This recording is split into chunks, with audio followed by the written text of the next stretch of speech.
নমস্কার বন্ধুরা, আজকের গল্প কথাশিল্পী শরৎচন্দ্র চট্টোপাধ্যায়ের একটি বিখ্যাত রচনা একাদশী বৈরাগী। ভালো লাগলে গল্পটিকে লাইক করুন আর চ্যানেলটিকে সাবস্ক্রাইব করতে একদম ভুলবেন না। তাহলে শুরু করা যাক আজকের গল্প।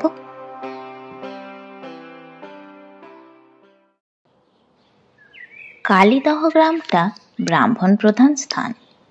এর গোপাল মুখুজ্জের ছেলে অপূর্ব ছেলেবেলা থেকেই ছেলেদের মোড়ল ছিল। এবার সে যখন বছর ৫-৬ কলকাতার মেসে থেকে অনার্স সমেত বিএ পাশ করে বাড়ি ফিরে এলো, তখন গ্রামের মধ্যে তার প্রসার প্রতিপত্তির আর অবধি রইল না। গ্রামের মধ্যে জীর্ণশীর্ণ একটি হাই স্কুল ছিল। তার সমবয়সীরা ইতিমধ্যেই তাতে পাঠ শেষ করে সন্ধ্যাহ্নিক ছেড়ে দিয়ে ১০ আনা ৬ আনা চুল ছেঁটে বসেছিল। কিন্তু কলকাতা ফেরতেই গ্র্যাজুয়েট ছোকরার মাথার চুল সমান করে তারাই যখন মাঝখানে একখণ্ড নধরটিকে সংস্থান দেখে শুধু ছোকরা কেন, তাদের বাবাদের পর্যন্ত বিস্ময়ে তাক লেগে গেল। শহরের সভা সমিতিতে যোগ দিয়ে জ্ঞানী লোকের বক্তৃতা শুনে অপূর্ব সনাতন হিন্দুদের অনেক নিগূঢ় রহস্যের মর্মভেদ করে দেশে গিয়েছিল। এখন সঙ্গীতের মধ্যে তাই মুক্তকণ্ঠে প্রচার করতে লাগলো যে এই হিন্দু ধর্মের মতো এমন সনাতন ধর্ম আর নাই, কারণ এর প্রত্যেক ব্যবস্থাই বিজ্ঞানসম্মত। টিকির বৈদ্যুতিক উপযোগিতা, দেহরক্ষা ব্যাপারে সন্ধ্যাহ্নিকের পরম উপকারিতা, কাঁচকলা ভক্ষণের রাসায়নিক প্রতিক্রিয়া ইত্যাদি বহুবিধ অপরিজ্ঞাত তথ্যের ব্যাখ্যা শুনিয়ে গ্রামের ছেলে বুড়ো নির্বিশেষে সকলেই অভিভূত হয়ে গেল। এবং তার ফল হলো এই যে অনতিকালের মধ্যেই ছেলেদের টিকি থেকে আরম্ভ করে সন্ধ্যাহ্নিক, একাদশী, পূর্ণিমা ও গঙ্গা স্নানের ঘটায় বাড়ির মেয়েরাও হার মানল। হিন্দু ধর্মের পুনরুদ্ধার, দেশোদ্ধার ইত্যাদি জল্পনা কল্পনায় যুবক মহলে একেবারে হৈ হৈ পড়ে গেল। বুড়োরা বলতে লাগলো, হ্যাঁ, গোপাল মুখুজ্জের বরাত বটে। মা কমলারও যেমন সুদৃষ্টি, সন্তানও জন্মেছে তেমনই। না হলে আজকালকার কালে এতগুলো ইংরাজি পাশ করেও এই বয়সে এমন ধর্মে মতিগতি কয়টা দেখা যায়। সুতরাং দেশের মধ্যে অপূর্ব একটা অপূর্ব বস্তু হয়ে উঠল।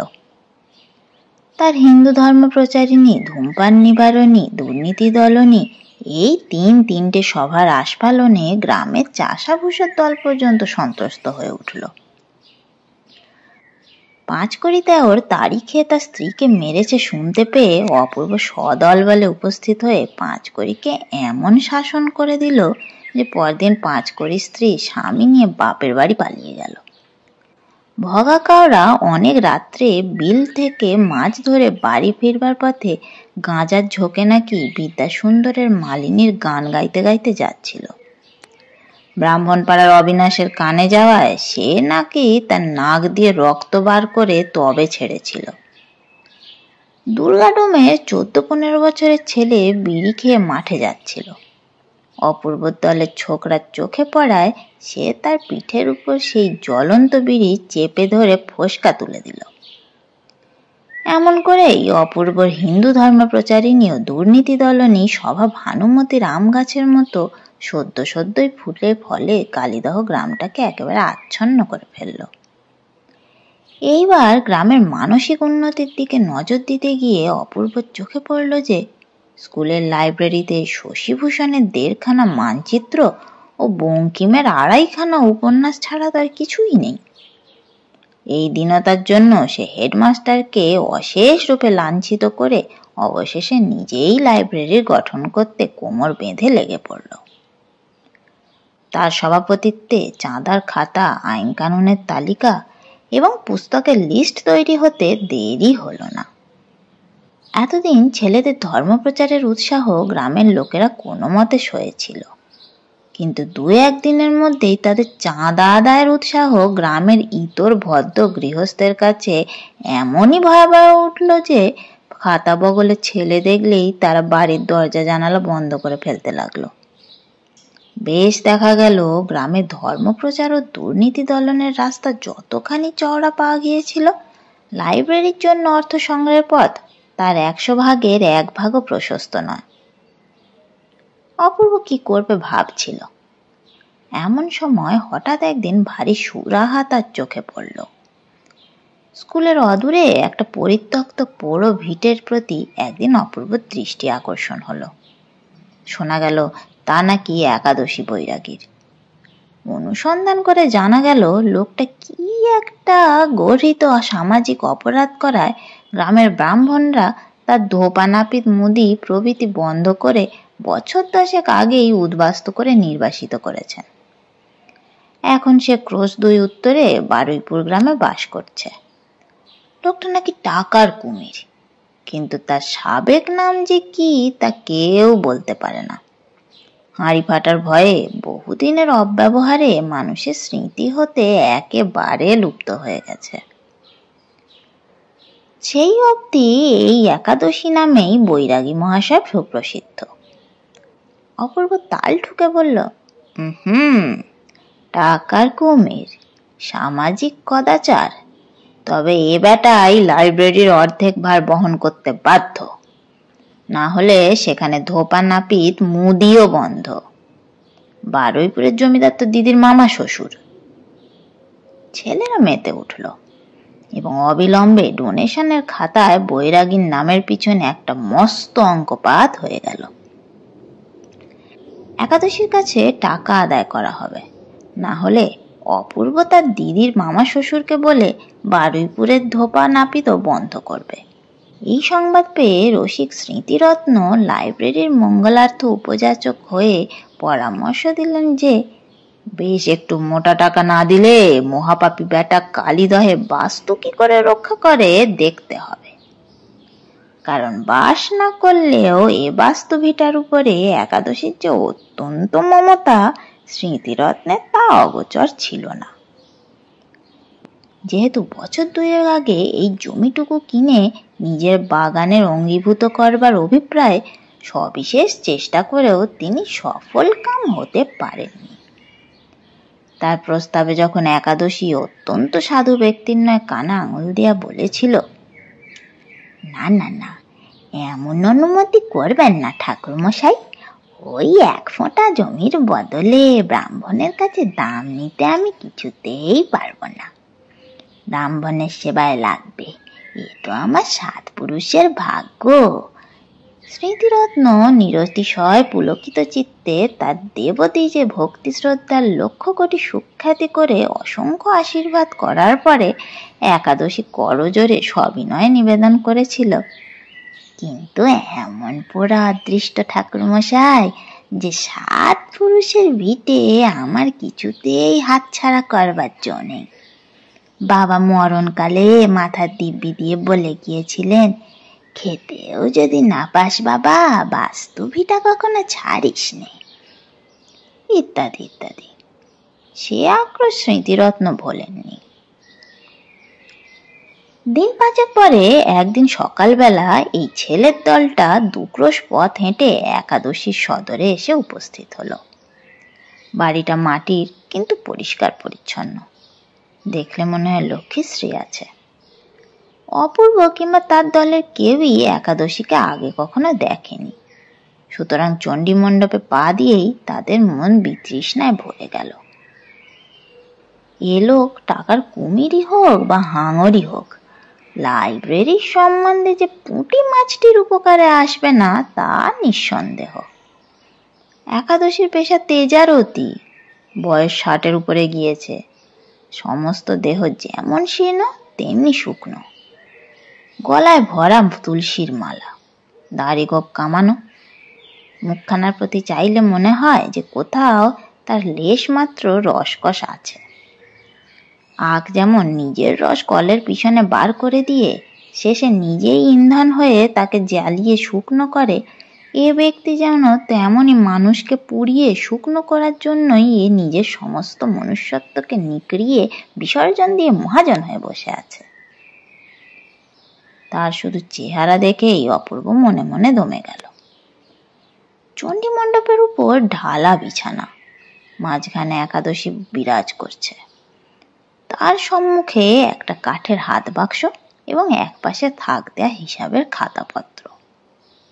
একজন বৃদ্ধ বসের গোমস্তা খালি গায়ে পৈতার গোছা গলায় ঝুলিয়ে স্লেটের উপরে সুদের হিসাব করছে এবং সামনে ও পাশে বারান্দায় খুঁটির আড়ালে নানা রকমের নানা অবস্থার নানা বয়সের স্ত্রী পুরুষ ম্লান মুখে বসে আছে। কেউ ঋণ নিতে এসছে, কেউ সুদ দিতে, কেউ বা শুধু সময় ভিক্ষা করতে এসেছে। কিন্তু ঋণ পরিশোধের জন্য কেউ যে এসে বসেছিল তা কারো মুখ দেখে মনে হলো না। অকস্মাৎ কয়েকজন পরিচিত ভদ্র সন্তান দেখে একাদশী বিস্ময়াপন্ন হয়ে চাইল। গোমস্তা স্লেটখানা রেখে দিয়ে বলল, কোত্থেকে আসছেন? অপূর্ব বলল, কালীদহ থেকে। মশাই, আপনারা? আমরা সবাই ব্রাহ্মণ। ব্রাহ্মণ শুনেই একাদশী সসম্ভ্রমে উঠে দাঁড়িয়ে ঘাড় ঝুঁকিয়ে প্রণাম করে বলল, বসতে আজ্ঞা হোক। সকলে বসলে একাদশী নিজেও বসল। গোমস্তা প্রশ্ন করল, আপনাদের কি প্রয়োজন?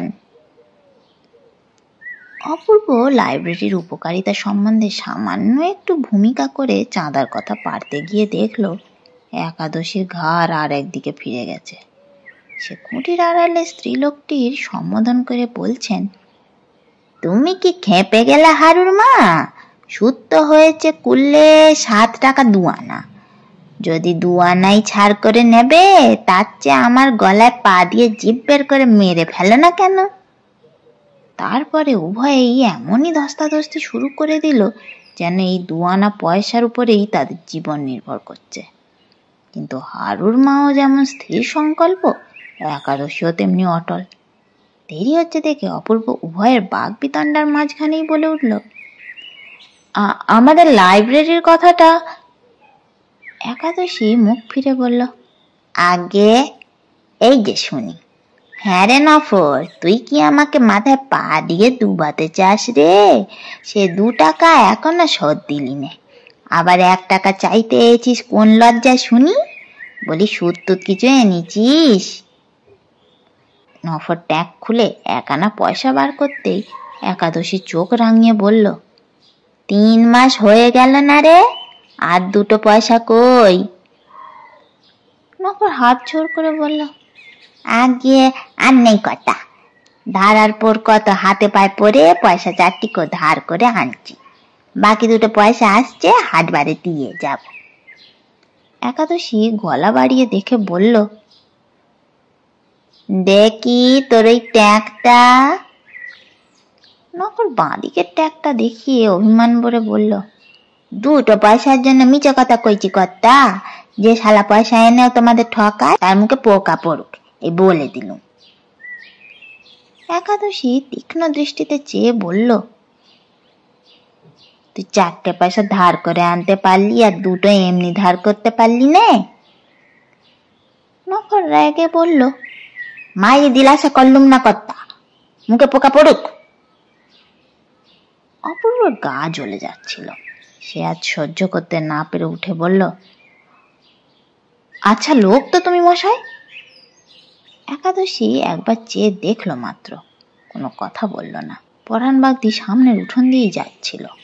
একাদশী হাত নেড়ে ডেকে করল, পরাণ, নফরার কাঁচাটা একবার খুলে দেখ তো রে, পয়সা 2 বাঁধা আছে নাকি?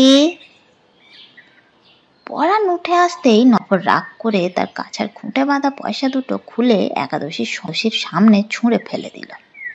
একাদশী এই বেয়াদবিতে একটু মাত্র রাগ করল না। গম্ভীর মুখে পয়সা 6টা বাক্সে তুলে রেখে গোমস্তাকে বলল, ঘোষাল মশাই, নফরার নামে সুদ আদায় জমা করে নেন। হ্যাঁ রে, 1 টাকা কি আবার করবি রে? নফর বলল, আবশ্যক না হলে কি এইছি মশাই? একাদশী বলল, 8 আনা নিয়ে যা না, গোটা টাকা নিয়ে গেলেই তো 9-6 করে ফেলবি রে। তারপরে অনেক ঘষা মাজা করে নফর মোড়ল 12 আনা পয়সা কর্য করে প্রস্থান করল। বেলা বেড়ে উঠেছিল। অপূর্বের সঙ্গী অনাথ চাঁদার খাতাটা একাদশীর সামনে নিক্ষেপ করে বলল, যা দিবেন দিয়ে দিন মশাই, আমরা আর দেরি করতে পারি নে। একাদশী খাতাটা তুলে নিয়ে প্রায় 15 মিনিট ধরে আগাগোড়া তন্ন তন্ন করে নিরীক্ষণ করে শেষে একটা নিঃশ্বাস ফেলে খাতাটা ফিরিয়ে দিয়ে বলল, আমি বুড়ো মানুষ, আমার কাছে আবার চাঁদা কেন? অপূর্ব কোনো মতে রাগ সামলে বলল, বুড়ো মানুষ টাকা দেবে না তো কি ছোট ছেলেতে টাকা দেবে? তারা পাবে কোথায় শুনি? বুড়ো সে কথার উত্তর না দিয়ে বলল, স্কুল তো হয়েছে 20-25 বছর, কই এতদিন তো কেউ লাইব্রেরির কথা তোলেনি বাপু। তা যাক, এ তো আর মন্দ কাজ নয়, আমাদের ছেলেপুলে বই পড়ুক আর না পড়ুক, আমার গাঁয়ের ছেলেরাই তো পড়বে। কি বলো ঘোষাল মশাই? ঘোষাল ঘাড় নেড়ে কি যে বলল বোঝা গেল না।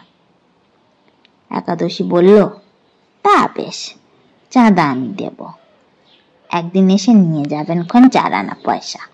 কি বলো ঘোষাল? এর কমে তো আর ভালো দেখায় না, অত দূর থেকে ছেলেরা এসে ধরেছে, যা হোক একটু নাম ডাক আছে বলেই তো। আরো তো লোক আছে, তাদের কাছে তো চাইতে যায় না, কি বলো হে? রাগে অপূর্বর মুখ দিয়ে কথা বের হলো না। অনাথ বলল, এই 4 আনার জন্য আমরা এত দূর আইছি, তাও আবার কদিন বাদে এসে নিয়ে যেতে হবে?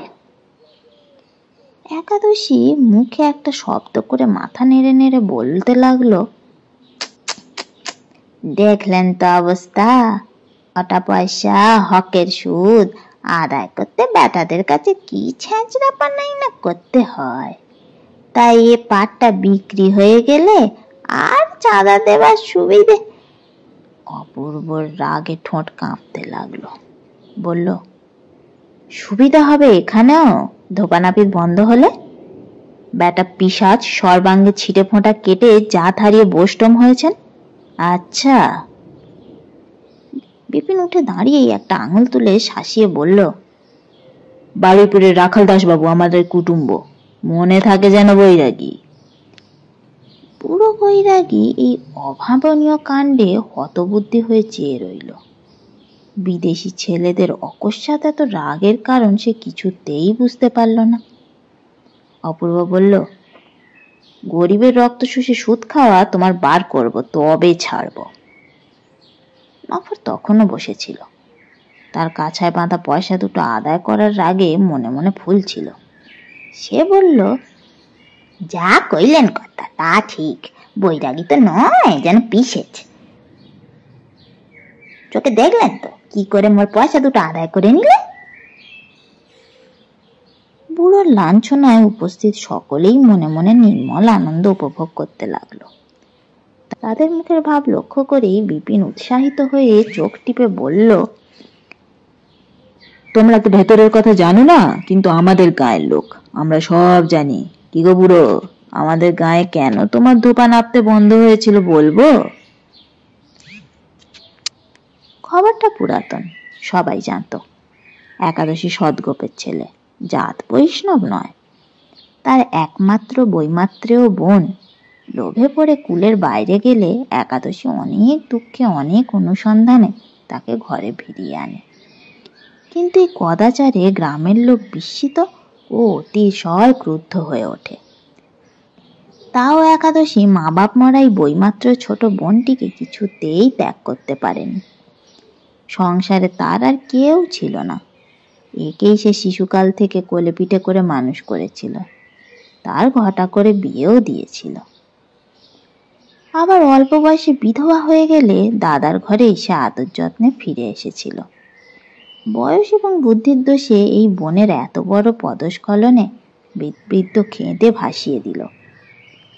খাওয়া ঘুম ত্যাগ করে গ্রামে গ্রামে শহরে শহরে ঘুরে অবশেষে যখন তার সন্ধান পেয়ে তাকে ঘরে ফিরিয়ে আনলো, তখন গ্রামের লোকের নিষ্ঠুর অনুশাসন মাথায় তুলে নিয়ে তার এই লজ্জিতা একান্ত অনুতপ্তা দুর্ভাগ্যিনী বোনটাকে আবার ঘরের বাহির করে দিয়ে নিজে প্রায়শ্চিত্ত করে যাতে উঠতে একাদশী কোনো মতেই রাজি হতে পারল না।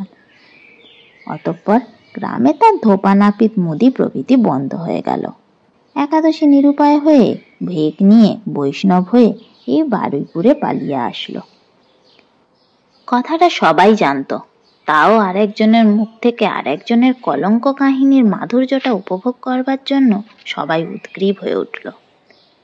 কিন্তু একাদশী লজ্জায় ভয়ে একেবারে জড়সড় হয়ে গেল। তার নিজের জন্য নয়, ছোট্ট বোনটার জন্য। প্রথম যৌবনের অপরাধ গৌরীর বুকের মধ্যে গভীর ক্ষতের সৃষ্টি করেছিল। আজও সেই ক্ষত তেমনিই আছে, একটুও শুকনো হয়নি। বৃদ্ধতা ভালো করেই জানত, পাছে বিন্দুমাত্র ইঙ্গিত তার কানে গিয়ে সেই ব্যথা আলোড়িত হয়ে ওঠে, এই আশঙ্কা একাদশী বিবর্ণ মুখে নিঃশব্দে চেয়ে রইল। তার এই সকরুণ দৃষ্টি নীরব মিনতি আর কারোর চোখে পড়ল না। কিন্তু অপূর্ব হঠাৎ অনুভব করে বিস্ময়ে অবাক হয়ে গেল। বিপিন বলতে লাগলো, আমরা কি ভিখারি যে দুকোষ পথ হেঁটে এই রৌদ্রের 4 ঘন্টা পয়সা ভিক্ষে নিতে এসেছি? তাও আবার আজ নয়, কবে ওর কোন খাতকের পাট বিক্রি হবে সেই খবর নিয়ে আমাদের আর একদিন হাঁটতে হবে, তবে যদি বাবুর দয়া হয়। কিন্তু লোকের রক্ত শুষে সুদ খাও বুড়ো, মনে করেছো জোঁকের গায়ে জোঁক বসে না? আমি এখানেও না তোমার হাঁড়ির হাল করি তো আমার নাম বিপিন ভট্টাচার্য নয়।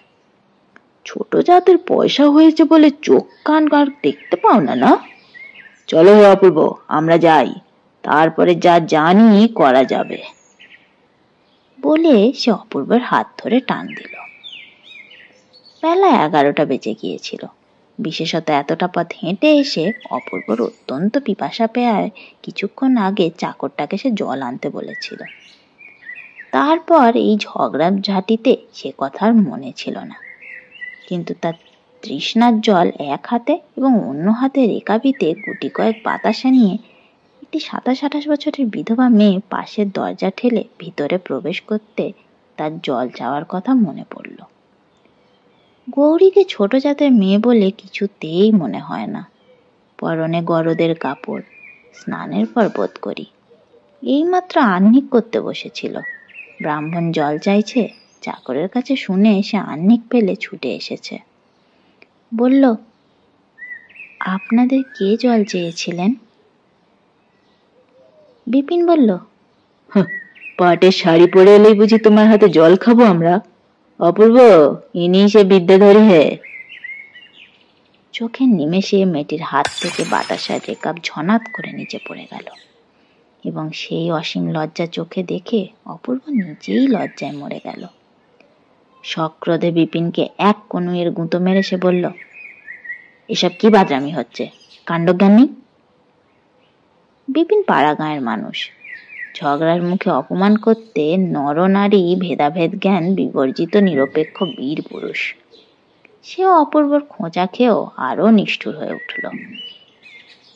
চোখ রাঙিয়ে হাঁকিয়ে বলল, কেন, মিছে কথা বলছি নাকি?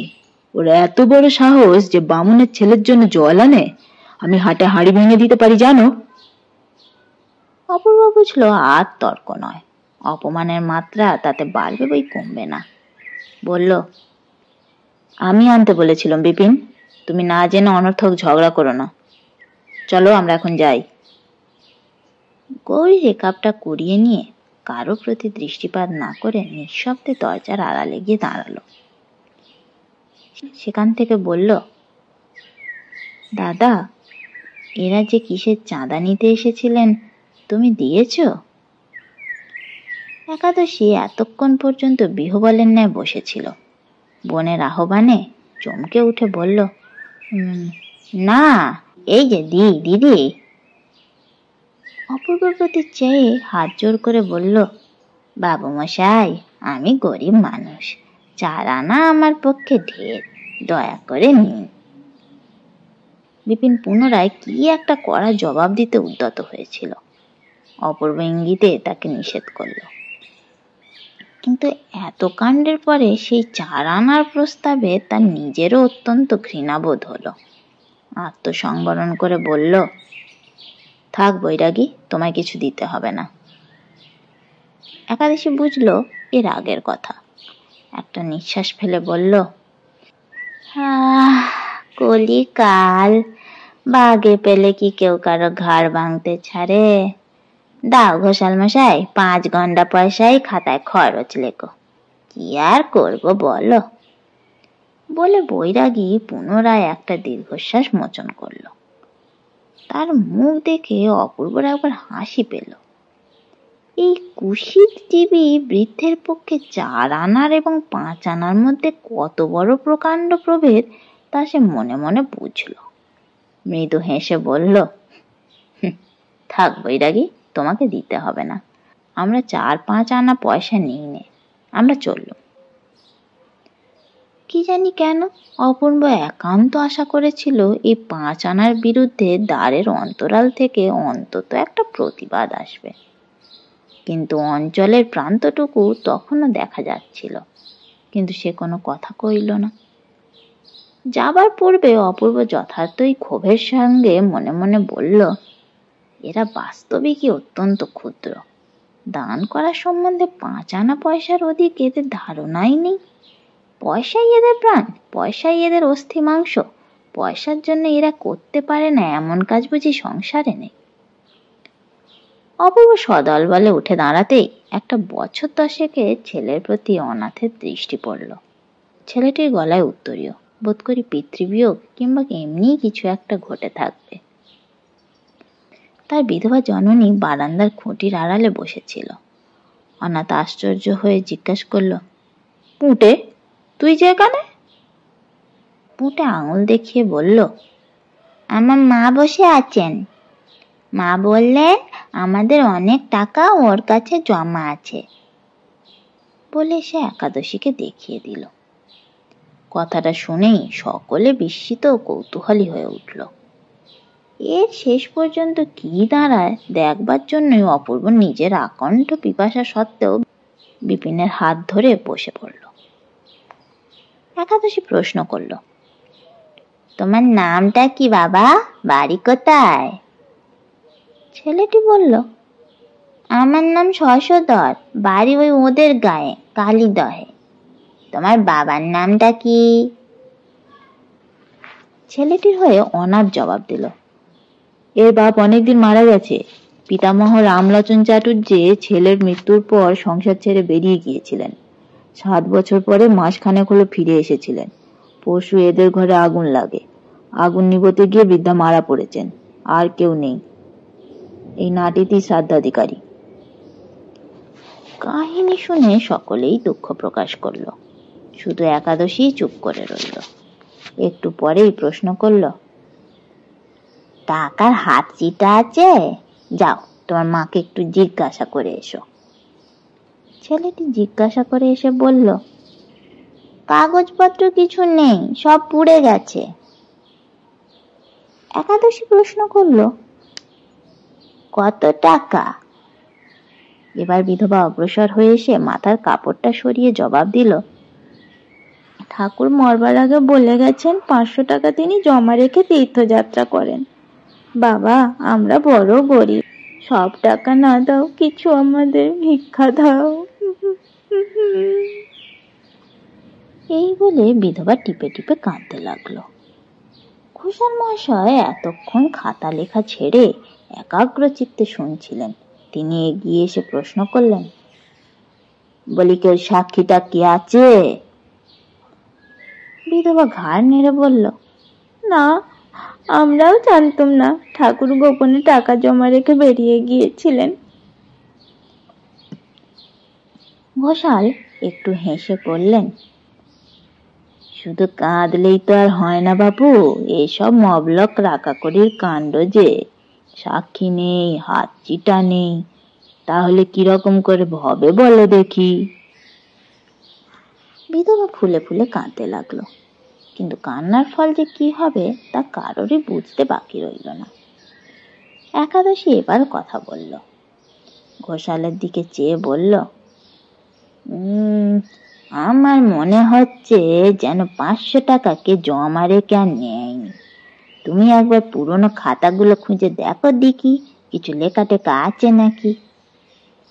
ঘোষাল ঝংকার দিয়ে বলল, কে এত বেলায় ভূতের ব্যাগে খাটতে যাবে বাবু? সাক্ষী নেই, রসিদপত্র নেই। কথাটা শেষ হবার আগেই দ্বারের অন্তরাল থেকে জবাব আসলো, রসিদপত্র নেই বলে কি ব্রাহ্মণের টাকাটা ডুবে যাবে নাকি? পুরনো খাতা দেখুন, আপনি না পারেন আমাকে দিন, দেখে দিচ্ছি। সকলেই বিস্মিত হয়ে দ্বারের প্রতি চোখ তুলে দেখল, কিন্তু যে হুকুম দিল তাকে দেখা গেল না।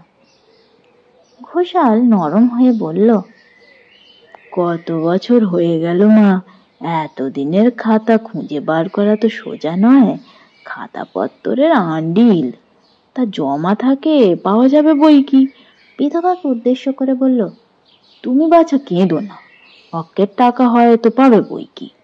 আচ্ছা, কাল একবার আমার বাড়ি যেও, সব কথা জিজ্ঞাসা করে খাতা দেখে বার করে দেব।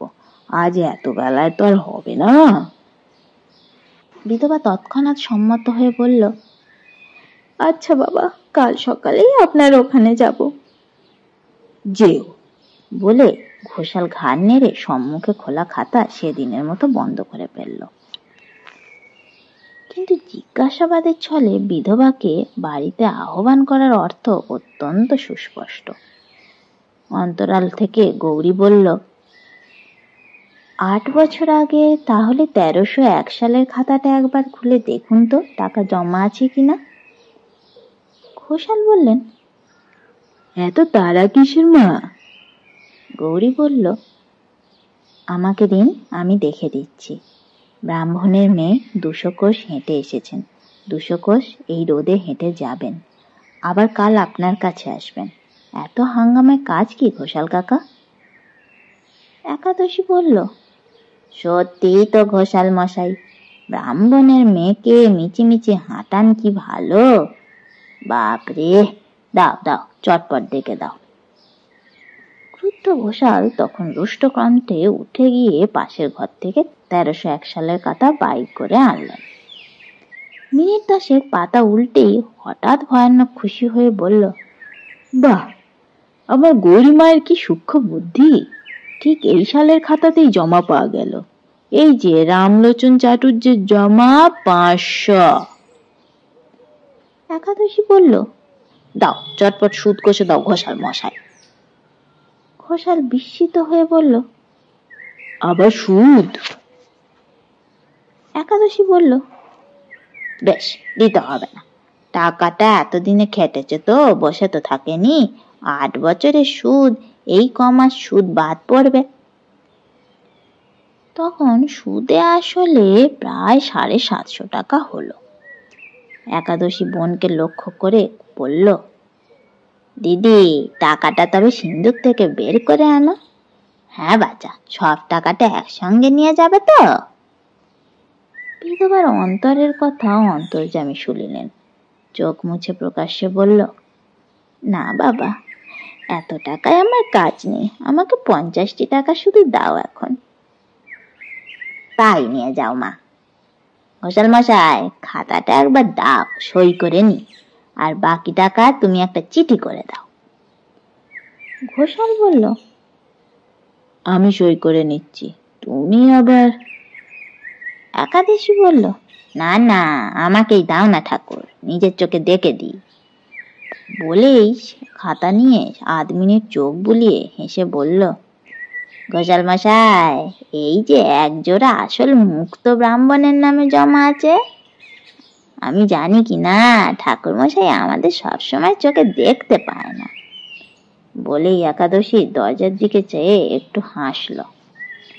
এতগুলো লোকের সামনে মনিবের সেই ব্যঙ্গোক্তিতে ঘোষালের মুখ কালি হয়ে গেল। সেদিনের সমস্ত কাজ শেষ হলে অপূর্ব সঙ্গীদের নিয়ে যখন উত্তপ্ত পথের মধ্যে বাইরে বেরিয়ে এলো, তখন তার মনের মধ্যে একটা বিপ্লব চলছে। ঘোষাল সঙ্গে ছিল, সে সবিনয়ে আহ্বান করে বলল, আসুন, গরিবের ঘরে অন্তত একটু গুড় দিয়েও জল খেয়ে যেতে হবে। অপূর্ব কোনো কথা না কয়ে নীরবে অনুসরণ করলো। ঘোষালের গা জ্বলে যাচ্ছিল। সে একাদশীকে উদ্দেশ্য করে বলল, দেখলেন ছোট লোক বেটার আস্পর্ধা, আপনাদের মতো ব্রাহ্মণ সন্তানদের পায়ের ধুলো পড়েছে। হারামজাদা 16 পুরুষের ভাগ্যি বেটা পিসেজ কিনা 5 গন্ডা পয়সা দিয়ে ভিখারি বিদায় করতে যায়। বিপিন বলল, 2 দিন সবুর করুন না, হারামজাদা মহাপাপী ধোবা নাড়তে বন্ধ করে 5 গন্ডা পয়সা দিয়ে বার করে দিচ্ছি। রাগাল বাবু আমাদের কুটুম, সে মনে রাখবেন ঘোষাল মশাই। ঘোষাল বলল, আমি ব্রাহ্মণ, দুবেলা সন্ধ্যা আহ্নিক না করে জল গ্রহণ করিনি। দুটো মুক্তর জন্য কিরকম অপমানটা দুপুরবেলা আমায় করলে চোখে তো দেখলেন। বেটা ভালো হবে মনেও করবেন না। সে বেটি যারে ছুঁলে নাইতে হয় কিনা বামুনের ছেলে তেষ্টা জল নিয়ে আসে। টাকার গুমরটা কিরকম হয়েছে একবার ভেবে দেখুন দেখি। অপূর্ব এতক্ষণ একটা কথাতেও কথা যোগ করেনি। সে হঠাৎ পথের মাঝখানে দাঁড়িয়ে পড়ে বলল, অনাথ, আমি ফিরে চললুম ভাই, আমার ভারী তেষ্টা পেয়েছে। ঘোষাল আশ্চর্য হয়ে বলল, ফিরে কোথায় যাবেন? ওই তো আমার বাড়ি দেখা যাচ্ছে। অপূর্ব মাথা নেড়ে বলল, না, আপনি এদের নিয়ে যান, আমি যাচ্ছি ওই একাদশীর বাড়িতেই জল খেতে। একাদশীর বাড়িতে জল খেতে? সকলেই চোখ কপালে তুলে দাঁড়িয়ে পড়ল। বিপিন তার হাত ধরে একটা টান দিয়ে বলল, চলো চলো, দুপুর রোদ্দুরে রাস্তার মাঝখানে ঢং করতে হবে না। তুমি সেই পাত্রই বটে, তুমি খাবে একাদশীর বনের ছোঁয়া জল। অপূর্ব হাত টেনে নিয়ে দৃঢ়স্বরে বলল, সত্যি আমি তার দেয়া সেই জলটুকু খাবার জন্য ফিরে যাচ্ছি। তোমরা ঘোষাল মহাশয়ের সঙ্গে ওখানে জল খেয়ে এসো, ওই গাছতলায় আমি অপেক্ষা করে থাকব। তার শান্ত স্থির কণ্ঠস্বরে হতবুদ্ধি হয়ে ঘোষাল বলল, এর প্রায়শ্চিত্ত করতে হয় তা জানেন? অনাথ বলল, খেপে গেলে নাকি? অপূর্ব বলল, তা জানি নে, কিন্তু প্রায়শ্চিত্ত করতে হয় সে তখন ধীরে সুস্থে করা যাবে, কিন্তু এখন তো আর পারলাম না। বলেই সেই খর রৌদ্রের মধ্যে দ্রুত পদে একাদশীর বাড়ির উদ্দেশ্যে প্রস্থান করল। কেমন লাগলো আজকের গল্প জানাতে ভুলো না কমেন্ট বক্সে, আর ভালো লাগলে অবশ্যই লাইক করে দিও। চ্যানেলটিকে সাবস্ক্রাইব করতে কিন্তু একদম ভুলো না। তাহলে দেখা হচ্ছে পরের গল্পে। ততক্ষণ ভালো থেকো, ভালো রেখো। ধন্যবাদ।